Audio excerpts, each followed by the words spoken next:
Ils sont 6 élèves du lycée bilingue de Meganga, parmi lesquels un élève de terminale. Ils viennent tous d'être appréhendés par la brigade territoriale de la compagnie de gendarmerie de la dite ville, alors qu'ils se rendaient à Bertois, où ils avaient l'intention de vendre des ossements humains retrouvés en leur possession, déterrés dans une cimetière. Rattrapés par les éléments de la gendarmerie, les 6 adolescents vont passer aux aveux. L'un de ces jeunes confie aux enquêteurs que c'est pour s'acheter des vêtements et mener la grande vie qu'ils ont décidé d'opter pour ce commerce.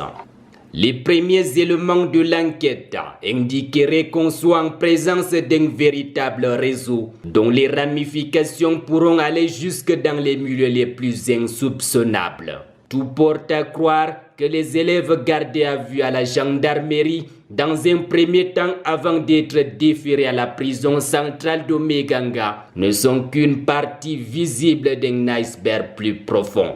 Preuve que les élèves arrêtés sont habitués à ce trafic.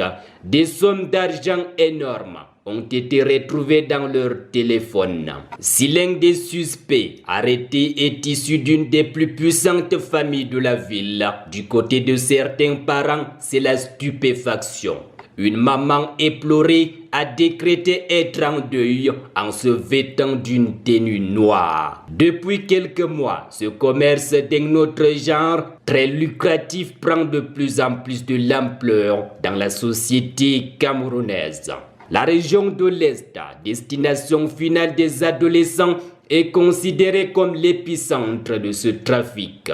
Fortement influencé par la recherche du gain facile, de plus en plus des jeunes exclus des avantages de pillage et de détournement des fonds publics se livrent à toutes sortes de trafics, quitte à recourir aux crimes rituels pour s'attirer richesse et pouvoir.